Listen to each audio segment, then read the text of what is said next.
What is going on, Vikings fans? Welcome back to the Purple and Gold Bar Show. We are back at it on the road to 500 subscribers. So don't forget to hit that like and subscribe. We'll be going live every single day, giving you my thoughts, my opinions, an optimistic as well as outside of the box way of thinking, hopefully giving you a different perspective to kind of battle all the negativity that we see online today, especially when it comes to our Minnesota Vikings. We are back to a Monday live, guys. We have to do a thorough and detailed breakdown of yesterday morning's incredible Minnesota Vikings game. We will be going over a few things today. A couple of things, maybe a little bit of an opening rant, I guess. A lot has been said about JJ McCarthy going into this season, and a lot of people are drawing, random conclusions from such a small sample size. And like I've been harping all season, that when you do that specific thing, which is trying to draw conclusions from a small sample size, you're only going to find randomness masquerading as meaning.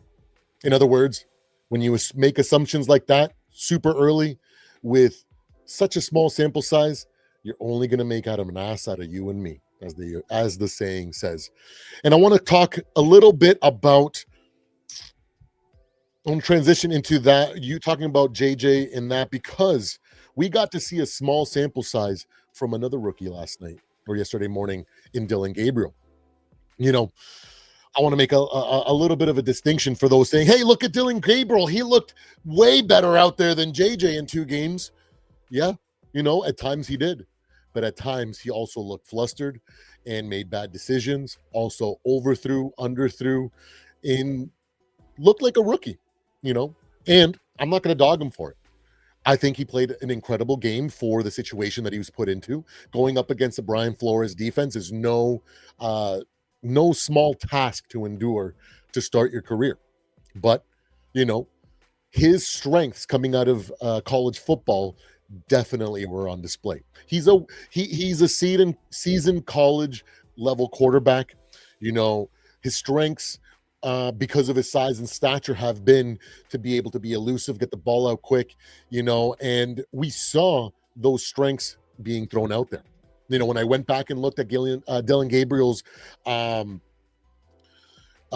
draft analysis from a bunch of different publications, I saw that the consensus was that he was, a later round pick that serves could be serving as an immediate backup or serviceable quarterback for a team that is in that stage of development or growth, right? And I think yesterday he proved that he's capable of doing that. The lessons, hey, what's going on, Rin? The lessons that we saw from an MJ, that we saw, well, the game that Dillon was able to put out there definitely showed how the strengths that he had cultivated through his collegiate play. And then we also saw his weaknesses that were highlighted in his draft stock. Now, when we compare that to JJ McCarthy, we look at that and go, hey, what's the difference? How come he can do it and how come but the difference between JJ and him is that JJ was classified as a developmental, prototypical quarterback. In other words, a prototype, a guy that needs work, a guy that needs development, although he has the higher ceiling than a guy that Dillon Gabriel. And so that's what we're seeing. That's what we're going to continue to see, He needs development. He needs growth before he starts looking more and more competent. And that's why we need to see a larger sample size. And I'm excited for when he takes the field back, hopefully in week 7 against the Eagles, and he just takes over and never looks back.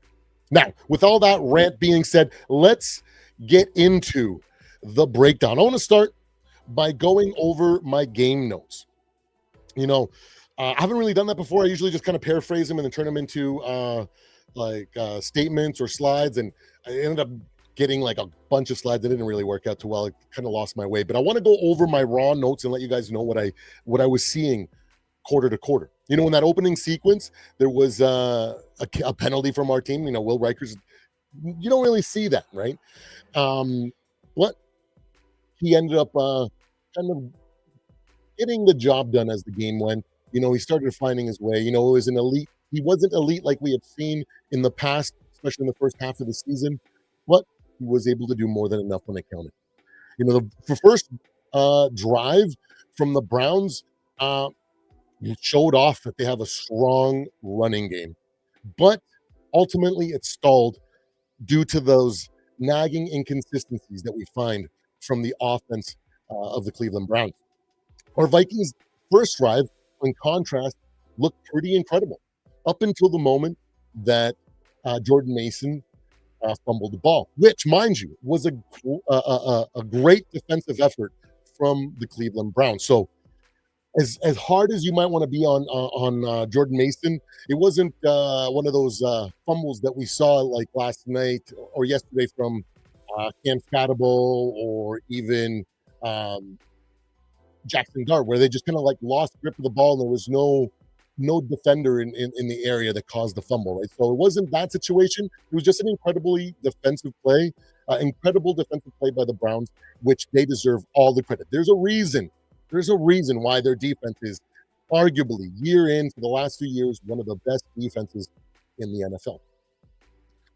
Now, early execution was definitely one of the problems. We saw a lot of penalties and stuff like that, and I think that goes to show that you have a lot of backups, a lot of people trying to develop chemistry and work into the system with all the new players coming in and out. It's gonna breed inconsistency, and the lack of discipline definitely showed at times from our Minnesota Vikings. And I'm sure over time as the season progresses, as more starters kind of get in there, as more time goes by with the development and the consistency within the team, we will see less and less of those. I remember year one of the KOC experiment or the KOC years, where that first year we were fighting a lot of our own mistakes, multiple unforced errors, unforced penalties, false flags, offsides, like false starts, offside, all these things that let teams stay in it and build dominant leads.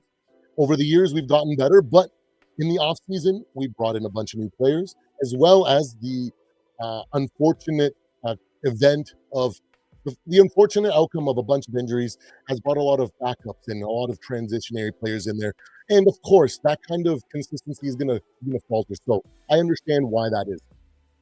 Moving on to the defensive overview, right? When we look at those that first quarter, Brian Flores' defense came out strong. Excellent effort on the first two drives, caused the first three and out, and then after the fumble, they were able to hold them as well. The run defense is still a massive weakness, and it's evident. We're in 5 weeks now, and we're starting to become a trend rather than starting to instead of being able to say, it's just a small sample size, it'll even out throughout the year. It's starting to become a trend, and I speculate that the offseason trades and signings clearly sacrificed run stopping ability for improved pass rush and pass defense, which has definitely increased this year so far. Our pass rush was consistently in the backfield throughout the entire game. Uh, Pressure was strong the entire time. But discipline is still a factor, even on defense. Even though our defenses are more complete unit, even though we do have a couple injuries, they are more complete than our offense, right? And even they're struggling with discipline and making these kind of unforced errors and mistakes. Now, when it mattered most, the Vikings defense refused to break. They shut down the Browns in critical moments and continued to prove that this defense and this roster is capable of maintaining in games, sticking with it, and then ultimately giving us a shot to win the game, which this time we were able to complete, unlike last week, which is an awesome sign to see that they're improving week to week. Now, when it comes to the run defense, I don't think it's a lack of effort. I see that in every single time that a run play is called. Everybody is hustling and trying to make the play. Now, the thing is, I feel like we lack the players that have that strong skill set. Jonathan Hargrave and Hargrave and Allen are both more viewed as better pass, uh, more better in the pass rush and pass defense, not really run stoppers, as you could say. So it is evident that we've sacrificed some of that. So it's going to be on Brian Flores to adjust this team and kind of find out how he and find a way to kind of improve that, or at least make it more serviceable going forward. And when we look at the offensive breakdown, you know, Carson Wentz, I think, showed flashes of what Kevin O'Connell's offense can be when executed well. And we also saw the things that Carson Wentz doesn't do, and which is why he's a backup, right? So no shot at Carson Wentz. He did phenomenal. He definitely made all the right plays at the right time. He struggled. He showed a lot of grit coming back into the game. There is no shot or shade thrown towards Carson Wentz. Just a comment on uh, his abilities and his limitations, which is not a which is okay, you know. And then when we talk about KOC's play calling, we saw one thing that I've been really frustrated, especially from year one, was the fact that Kevin O'Connell would always look to um, force plays. I like to say, like, oh, he gets this grin on the side of the field, and it's completely obvious that he's trying to pull out some elaborate trick play or super 4D chess move at that specific spot. And literally, if I can see that, then the other team can see that. So he's been really bad at times with trying to force plays like that. Yesterday, that trick play from Cam Akers to oh my god, our second string tight end, I'm totally Oliver, um, was caught me off guard. I was like, oh, it's first and down. We're going to try to do our best to try to get a little bit of a run presence going, try to chip away, maybe get 3, 4 yards. We're going to do a nice little wildcat play. Maybe, maybe Cam Akers can use a little bit of his shiftiness and get us a nice little 4, 5 and, get us in a good position for the next 2 downs. And then lo and behold, KOC throws a trick play that actually works. I think that shows maturity in his play calling, and that although we're not happy with the way that he is progressing in his play calling, he is consistently improving, even if it's at a slower rate than we would like. You know, a lot of people, a lot has been said about how KOC doesn't use the running game or blah blah blah. How he's part of the Mike Shanahan training a coaching tree, and regardless of who the running back is, Mike Shanahan always is able to get 1,000-yard rusher. That zone blocking scheme is part of the identity of the offense, and that is very true. But when you have all these injuries at the O line and you can't get these guys to produce at the or produce that kind of output for that zone blocking scheme to work, things aren't going to go well, and that's what we've seen over the first 5 weeks. But what we did see in Liu last week or this week was he's adding. Not only is he committing to the run, he's also trying to get the same production as a productive, strong running game. He's throwing quick passes, jet sweeps, in short runs to mimic a stronger running game.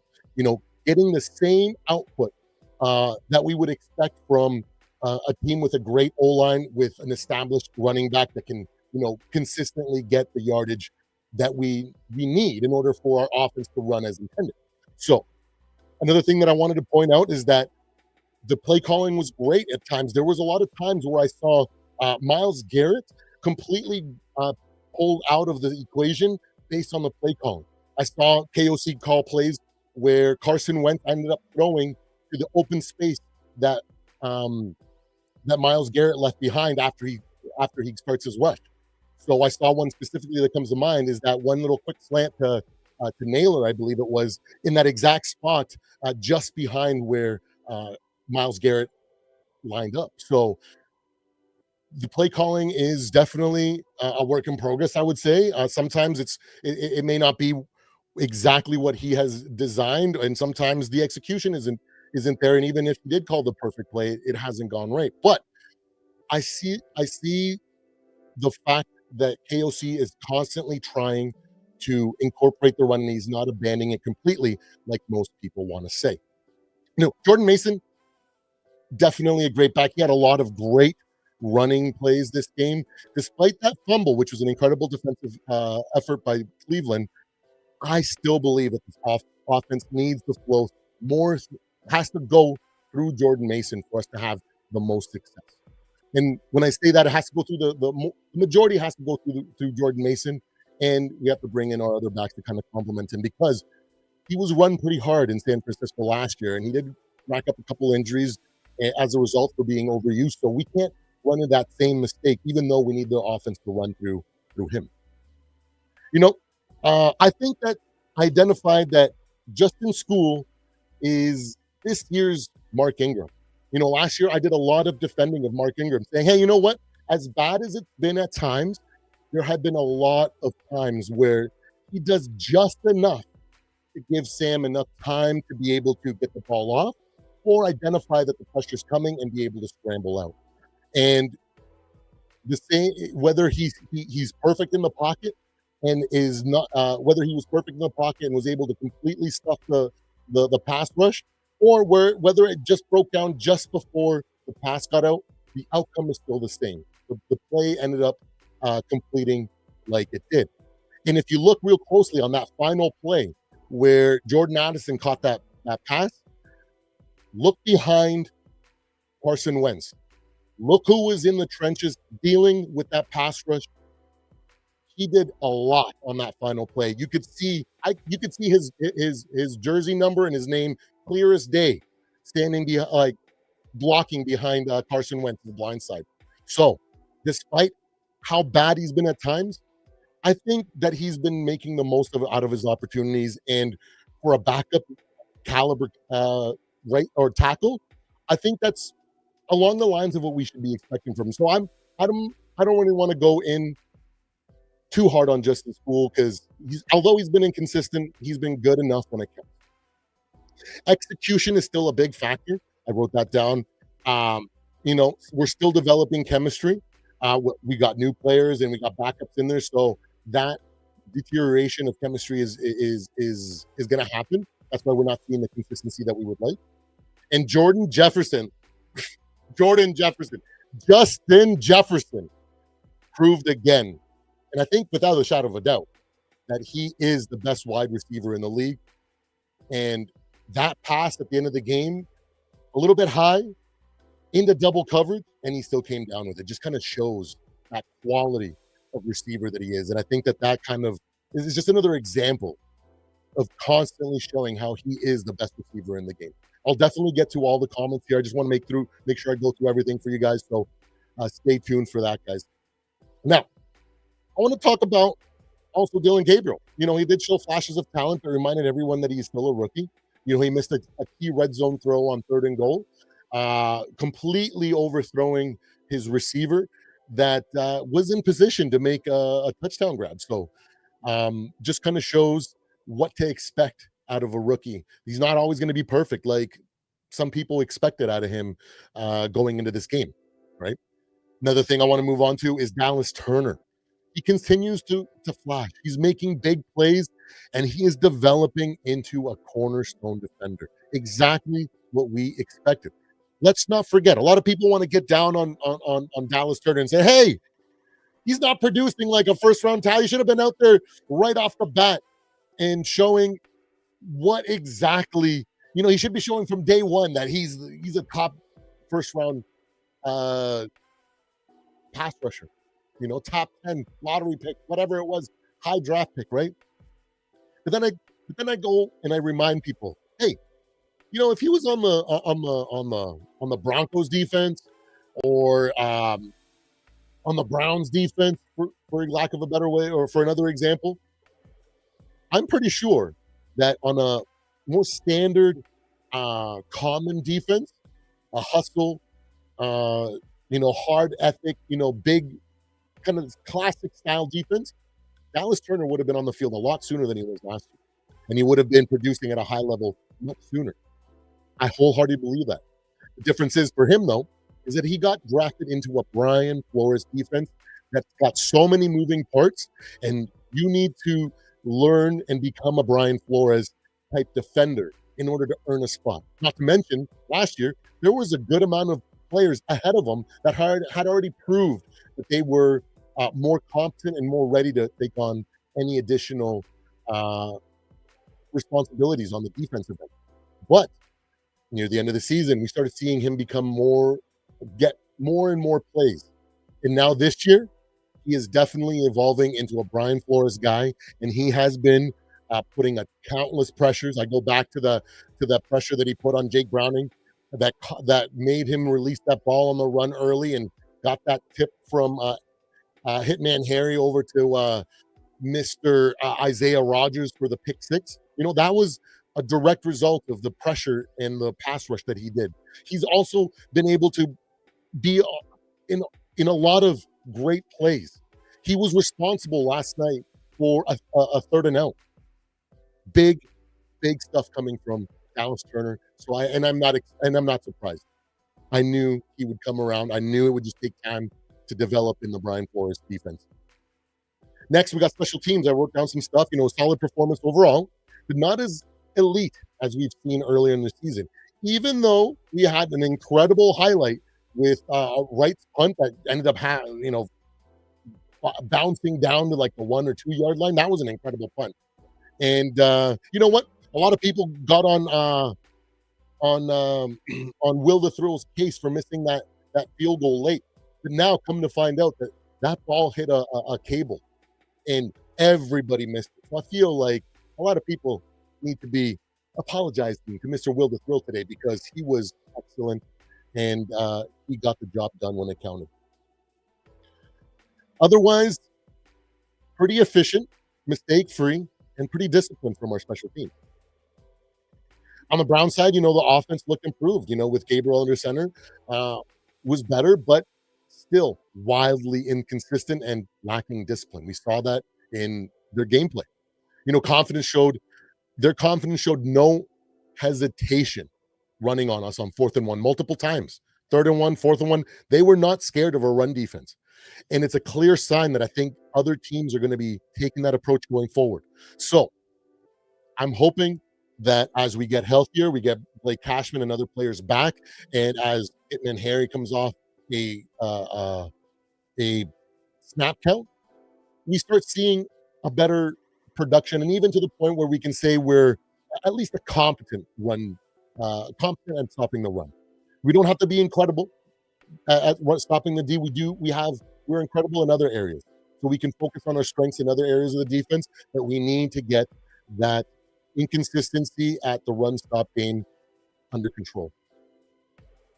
And yeah, even though we didn't do great on the run stopping, it's not for a lack of hustle or effort. Those are definitely elite still. It's just, I feel like it's, like I said earlier, it's just we've sacrificed too much when it comes to sacrificing our run stopping in the players that we let walk, as well as traded, or even, and then for the players that we brought in.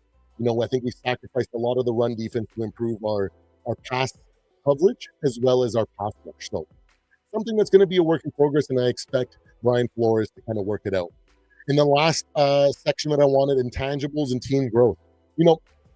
This team doesn't fit the mold anymore. We're somewhere unmoldable yet. We're still finding what we are. I think that our team learned a lot from all the adversity that we had to face last year and were able to overcome. Because this year, that resolve has transitioned, all stemming from the first game all the way to here. We just never give up. We always keep fighting, and that belief that we can win the game never goes away. A lot of people were saying, you know what? We don't look like a playoff team. What are we doing? You know what? If yesterday's game wasn't proof enough, or all these games where we've had more than enough opportunities to win the game and also been in the game, I don't know what does, because that's what playoff teams do. Depleted championship teams or consistent playoff teams, when they're depleted like that, they win games in the exact same fashion that we did yesterday. So What I kind of chuckle to myself when people say, "Oh, we're not a playoff team." I'm like, I beg to differ. The roster, the quality of our players, our coaching, everything together is of that quality. If we weren't, we would be getting blown out in the losses, and we would be getting lucky in the wins. And I don't think luck has had anything to do with a comeback win yesterday or the wins that we've had. I feel like it's a direct representation of the ability that this team to take a punch and keep getting up and fighting and never giving up that belief that they can win the game, regardless of how bad it looks at times. And I think that we showed that last week or yesterday. I think the game showed real growth and poise, coaching and execution. The Vikings, like I'm saying, is a playoff caliber team, regardless who's our quarterback or regardless of the adversity that we face. All right. We'll take a little moment. Let's go back to the chat because I know I've been letting the chat go. I wanted to make sure that I got my first couple slides and my first monologue out there for you guys to hear what my thoughts were. Big shout out to MJ Rains, Ryan or Rin, Eric from New Mexico, Florinda and Raquel, Lefty, what's up, man? Purple Jesus. And all right, so let's see here. So I don't think it was a miracle, Mr. Rin, that the Vikings won that game. I think it was definitely a product of the quality of this roster, like I've been saying. And good teams find ways to win, and good teams make sure that they do everything in their power to stay in games. And then when it counts, they put together drives and do towards either winning the game. It's just all about how well they execute. And like we saw yesterday with the Eagles, a great team faced adversity. They tried to come back, and they didn't work out for them. Not every amazing caliber top tier team in the NFL is going to be able to complete the comeback every time. The Buffalo Bills are no longer undefeated. The Eagles are no longer undefeated. If that was the case, those guys would have completed their comebacks last night. But nobody's calling them frauds or incapable or taking their status as one of the best teams in the NFL away. So that's what I have to say about that.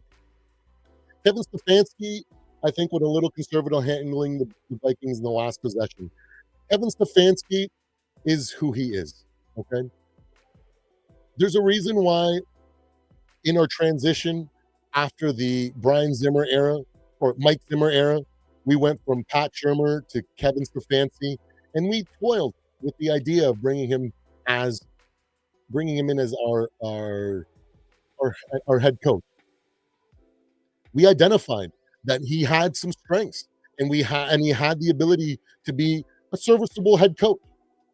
We're the Minnesota Vikings, okay? We are not a Browns organization that is okay with losing, okay with mediocrity. That's not us. The Minnesota Vikings all time have a franchise winning percentage that is top 10 all time. I repeat, the Minnesota Vikings are top 10 all time in franchise wins. We are a winning organization. We have done everything in our power to become Super Bowl champions.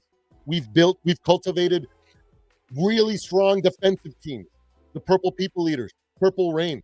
We've tried bringing in veteran quarterbacks like Brett Favre to try to get us over the hump. We've tried drafting players and trying a lot of different ways in order to win. We brought in KOC, an offensive minded coach, to try to help Kirk Cousins get over the edge. We do this because we are a winning organization, and we refuse to accept mediocrity like the Browns do. That's why we don't play to just win.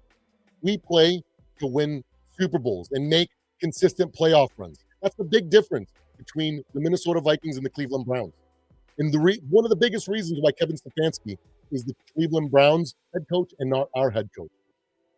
And we got to see that with his play calling late. Yeah, maybe it's true. Maybe he was a little scared. Maybe he did get punched in the mouth by KOC and Brian Flores. And like the mediocre coach that he he crumbled because that's what bad coaches do. In those situations, they shrivel up and they let other teams win because they're not winners. Let's be real. Eric, big ups, buddy. Carson Wentz more under center, which is good, but they had to abandon the cadence, which helps the best defense in the league. You know what? Maybe so. But what matters most is our team's ability to continue to try different things, try to find ways to win. And sometimes it works, sometimes it doesn't. Our third string, I mean, our left tackle was pulled in the third quarter for load management reasons. What happened to the O line after that? You know what? Big ups to you, Chris Cooper, because I have been on your case, and I think a lot of us have been eyeing you down. And I finally saw what I needed to see from you.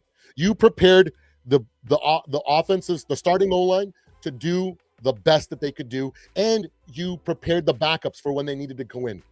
And you had more than one game plan. Something that I said you need to be doing, and you did it. So big ups to you, Chris Cooper.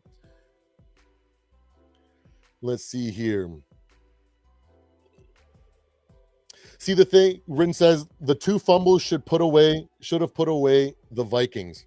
Guess what, Rin or Ryan or whatever? Guess what? Bad teams lose when they're giving up, when they're given two fumbles.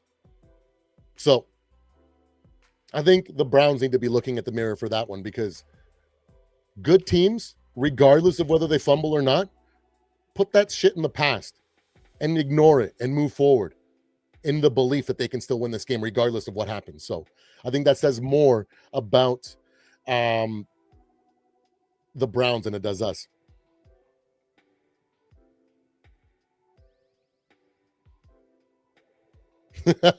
Eagles, Chargers, Lions will be the tell with the Vikings defense. No, I think that the two litmus tests for the Vikings and where they stand in the NFC North are going to be two teams and two teams only. The Cleveland Browns, as well as the Dallas Cowboys.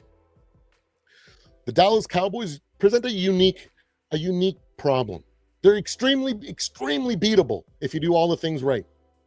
But if you mess up and if you're a mediocre or a badly coached team, they'll get into a boat race with you and humiliate you in primetime, just like those Packers would.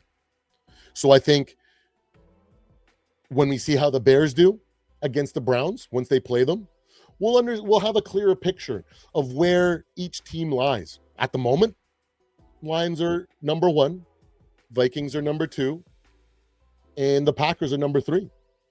Now, 3 and 4 are still up to debate until the Bears play. And if the Bears win, it's going to give us a clear indication of what this NFC North looks like.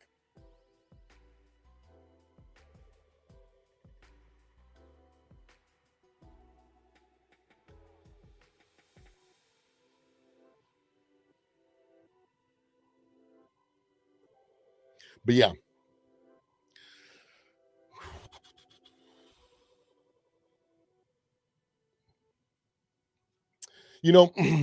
It's funny, Ryan or Ren or whatever you want to say. That's the difference between me and you. Where you see all the doom and gloom and all the flaws and errors and disaster at every turn, I see opportunity and signs of improvement and signs of adjustment. Yeah, it wasn't pretty. I never said it was.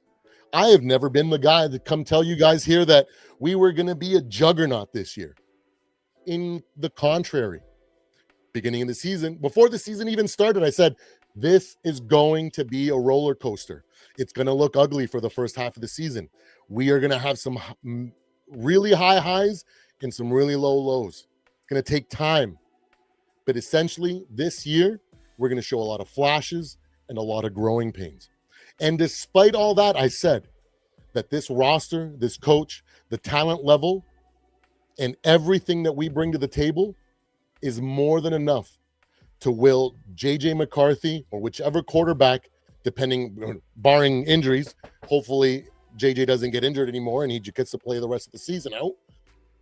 But barring any of that, regardless of how JJ plays or how good JJ plays, we will win enough games to get into the playoffs.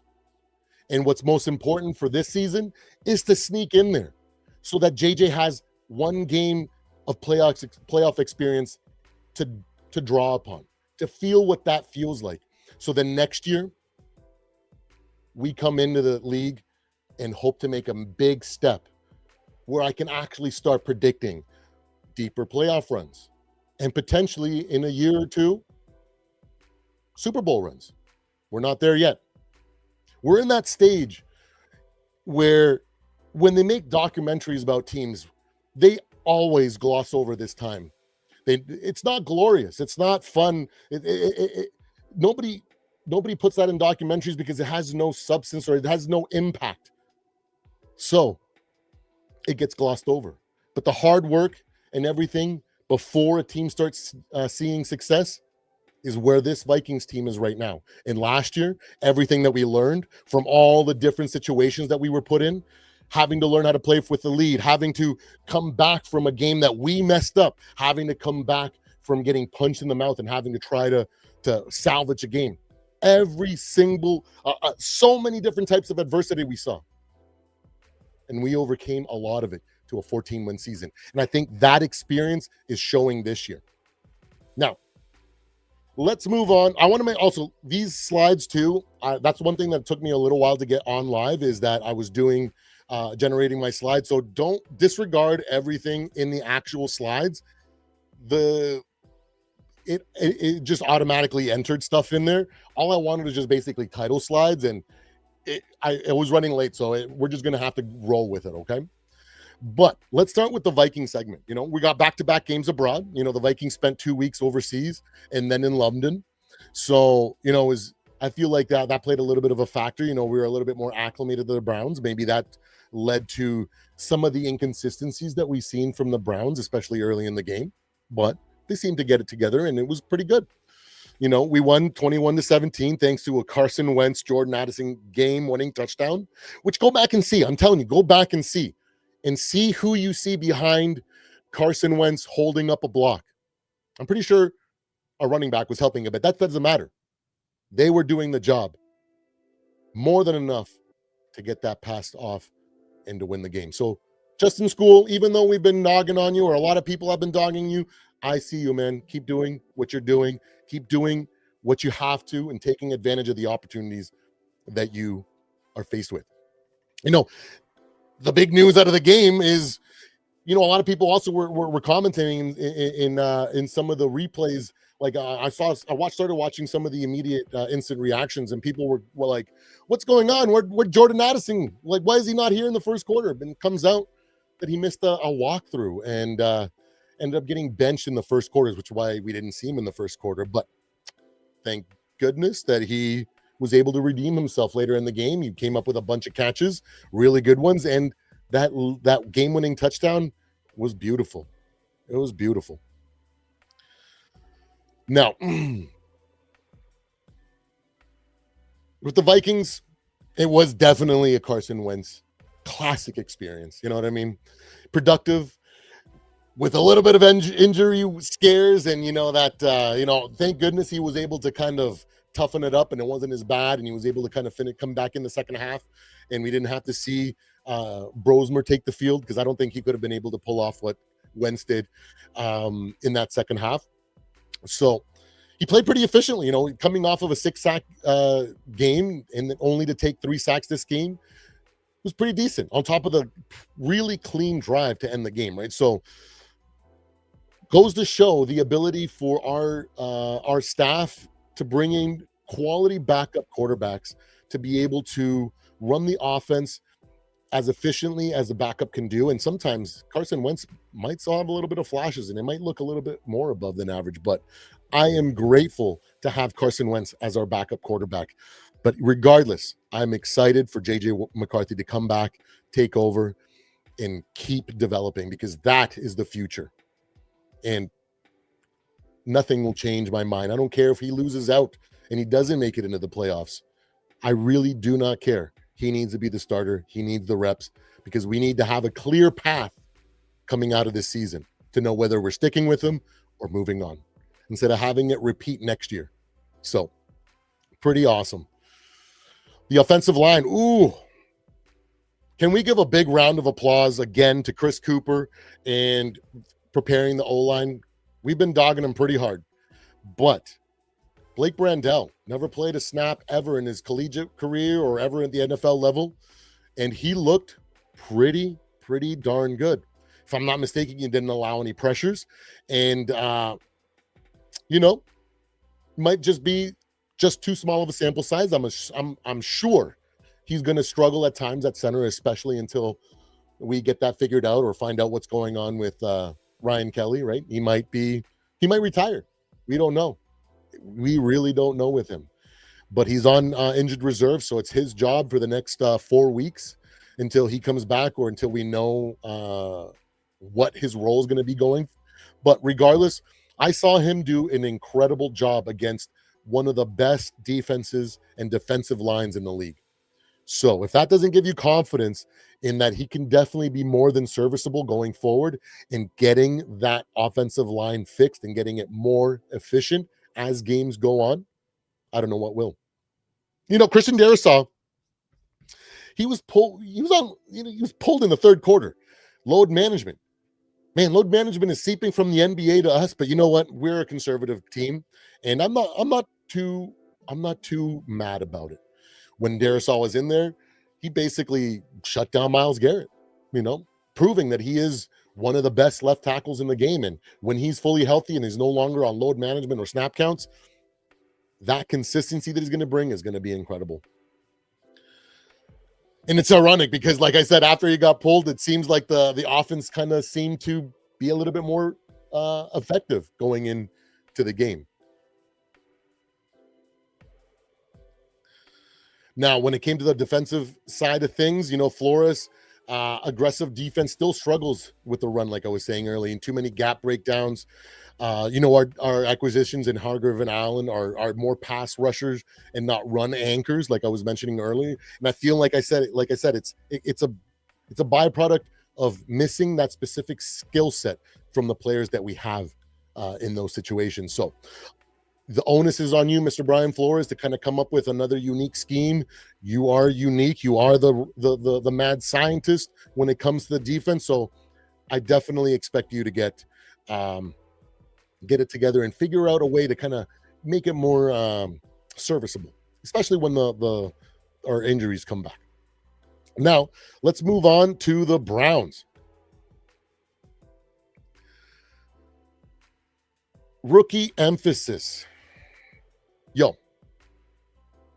Regardless of what happened, Dillon Gabriel needs a big hand of applause, man.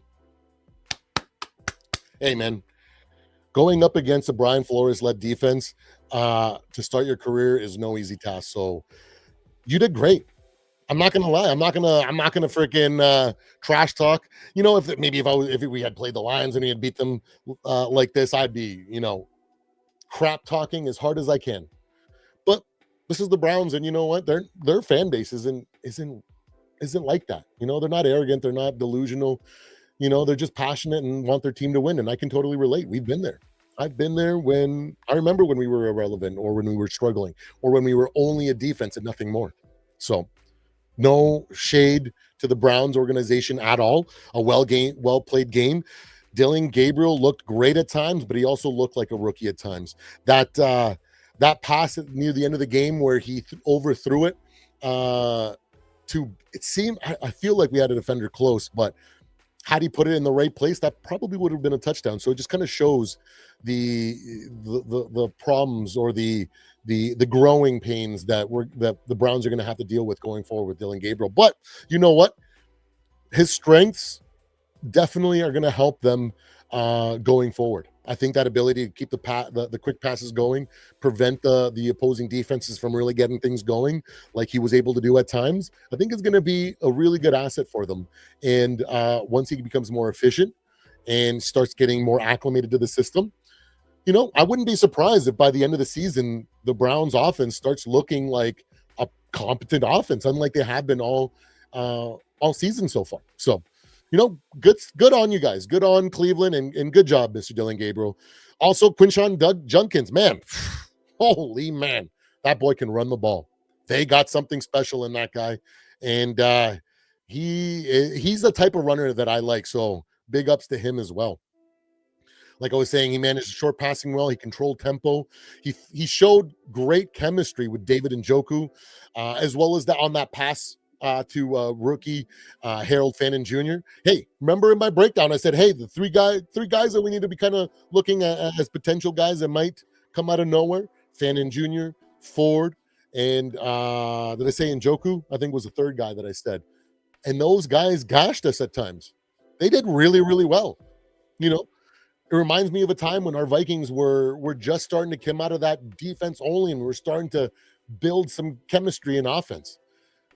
They look half decent, and I'm only time will tell if the Cleveland Browns can get out of this kind of like acceptance of mediocrity that they have and kind of move into trying to demand excellence and trying not to trying to demand better coaching. It's going to be difficult with their owners, so it all stems from there. So your guess is as good as mine if they can turn it around, but I feel like they have the potential. They're in that position to where, one solid coach coming in there and turning that organization around with something like as similar as what Harbaugh has done in after 1 year with the Chargers. Man, I've been saying for a long time that what Harbaugh did in 1 year, a lot of coaches do in 3. So if you guys can find a guy like that, the Browns could be something to worry about in the upcoming future. But it all depends on what they do and what their staff and their front office does, right? Junkins, 110 rushing yards plus one long one that did get called back. So we did get lucky on that. Their inconsistency is called back on a hold. So another sign of things that they need to work on. Undisciplined play. That was a big factor in what kept us in the game as well. And when it came to their defense, overall they did really, really get well, but you can't rely on perfection, right? That's what we learned from the Browns defense. They broke at the end, they're and it happens, when they're on the field a lot and constantly having to come up with play after play after play. Eventually you're not going to be able to be perfect and things are going to get through. And that's how we were able to put the points up that we did when we did and come away with that win. Myles Garrett was neutralized by Christian Darrisaw for the majority, until he got out of the game, essentially. And but another thing that was kind of weird with the load management with Christian Darrisaw, I forgot to mention, is the timing. Could he have started, on the bench at the start of the third quarter and then maybe brought him in later in the third or even in the fourth to kind of finish the game off when we needed our strongest lineman? Maybe. But like I say, where other people see disaster or doom and gloom, I see opportunity. And the offensive line was well prepared for that situation by our offensive line coach and our coaching staff. And they took advantage of the opportunities. I said before the game, there are so many chances and so many players that exist throughout the league, especially on our team, that are just dying for an opportunity to prove that they belong, that they deserve to be more than just a backup. They should be looked at as someone that's worth investing in. And yesterday, we saw a lot of that. Levi Drake Rodriguez, LDR, man, bro, that guy is unreal. That guy is something special. And I am so glad that he's on our team. And I can't wait to see his evolution and his growth into a starter, because he did some great things at times. Same with Ingram Dawkins. Ingram Dawkins and him combined for a really nice sack at the end of the game. A lot of great things, a lot of opportunities were seized by our team. That's why I said the opportunities are there for us to capitalize and for our team to take and make their own. And they did. I've been saying it's a Dr. Jekyll and Mr. Hyde season. Every game it's been Dr. Jekyll and then Mr. Hyde, Dr. Jekyll and then Mr. Hyde. And this week was a Dr. Jekyll game. just like clockwork, just like the roller coaster, up and down, up and down. We went down and now we're up.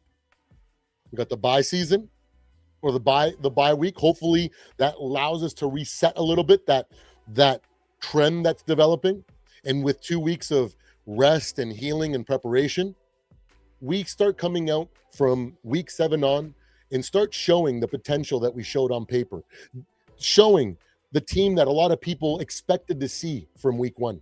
I wholeheartedly believe that we will get healthy at the right time, and we will capitalize and show everybody that the expectations that you set or what you wanted to see from this team weren't that far off. It just took us a little bit to kind of iron out those creases and find that consistency in health that I think are a massive factor that I think week to week we have been doing better at.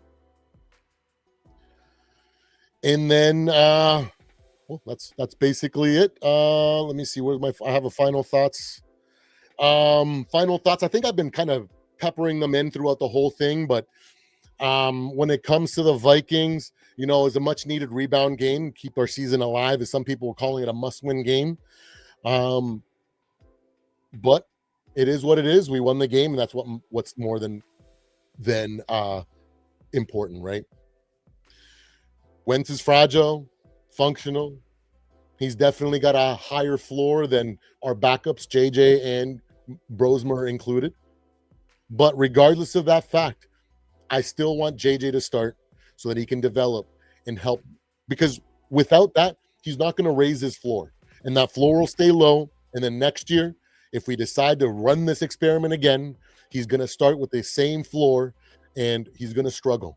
And then whichever reclamation project that we bring in, whether that's Tua Tagovailoa or freaking Mac Jones. Oh, Mac Jones might actually land a freaking contract if he continues to play and doesn't have any bad games until Brock Purdy comes back. But it's going to be some sort of reclamation project. And when JJ struggles next year, they're going to say, "Hey, throw in old Tua. He can do it. He's got the experience. Watch." And then we're going to go back and forth. And at the end of the year, we're going to be no different than when we were going into this year. And we've been wasted 2 years not knowing. And I don't know about you. This team doesn't have 2 years to wait. So we need to get JJ McCarthy in there, acclimated, getting reps, so that by the end of the season, he starts looking more and more like an efficient, competent NFL quarterback. And then hopefully in year 2, he takes a big step and starts looking closer and more like the franchise quarterback that we drafted him to be.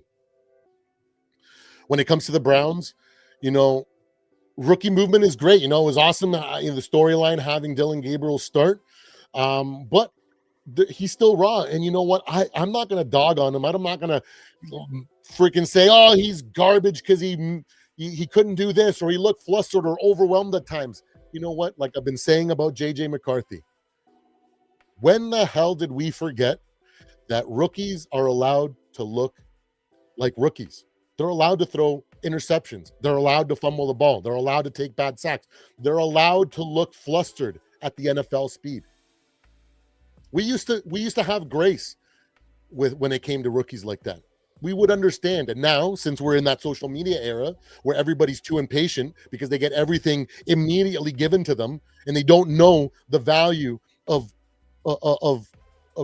waiting and patience, that's what we get.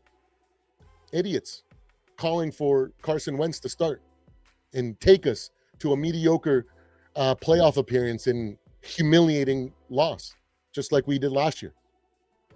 Idiots don't really know what they're asking for when they say, "I want Carson Wentz. He's the only way." No, guess what, man? What you're actually asking for is to increase the likelihood that we throw away the next 2 years and having 3 consecutive years of embarrassing playoff losses. And then at that point, guess what happens? You lose the locker room and come in immediate collapse. People start getting fired. Brian Flores doesn't re-sign, and we just fall apart into irrelevance, all because you guys wanted Carson Wentz to start right now because you guys are too desperate for a Super Bowl instead of being patient and understanding. What we're at right now is a 4-year freaking plan that's been taking place this entire time. It should have been evident to you when we didn't sign Sam Darnold in the offseason that we have a plan, we're going to stick with it, and it's more important than immediate success. Because immediate success doesn't build into a dynasty, a quality, well-rounded team.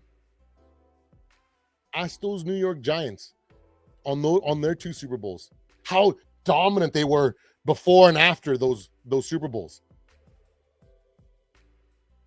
Nobody's talking about the New York Giants dynasty that took down the New England Patriots and Tom Brady, the GOAT. No, they're talking about a team that was able to get hot at the right time and capitalize on the opportunities they had, and then went back to being mediocre or slightly above average after that never really accomplished anything since then. Do you guys want that? Do you guys want to be that team? Do you want to be that you just for the sake of one Super Bowl that's not even guaranteed? Remember, they had a Hall of Fame quarterback to be able to pull that miracle off. Is Carson Wentz a Hall of Fame quarterback? Is Sam Darnold a Hall of Fame quarterback? Is whatever reclamation project we're going to bring in next year a future Hall of Fame quarterback? No, none of those. It's the key difference that you guys conveniently ignore. So it's JJ's team. He's QB1. The only path forward and the only way to get to this championship team that we're so impatient to see is through JJ starting and developing. Other than that, you might as well just ask for a collapse in this team to fall apart to irrelevance. That's what you're asking for, and you don't even realize it. All right, guys, those are my observations. Thank you so much for hanging out with me today. If you guys have any questions, feel free to drop them here. Don't forget, we're on the road to 500 subscribers. Please like and subscribe. I will be going live roughly every day at 4 p.m., Monday through Saturday. And on Sundays after the game, I'll give you guys a post-game reaction. That way you guys can see, so you can get my feelings immediately, my emotional, non-analytical, more fan-sided takeaways from the game. I hope you guys have a great day. I love every single one of you, regardless of what fan base you're from. I only want the best of you. Unless if your team's facing my team this week. I only want no injuries and nothing like that, and I want us to beat you guys. But outside of that, I want your team to win. I want you to have success. I don't want you to agonize. That's why every Wednesday we have on this channel the Dark Horse Diaries, where I cover the bottom half of the league and try to shine a light on them. Give them some words of encouragement. So if you're one of those teams, come back on Wednesday evening after the main live, and we'll talk about your franchises. I know this week I'm going to be talking about Cam Ward. So if you're a Titans fan, or if you know a Titans fan, let them know. Tell them to come in. Because on Wednesdays, we talk about all the teams that nobody likes to talk about. Because I remember when we were irrelevant and I was constantly flipping through all the sports shows, wondering, what did they say about my Vikings today?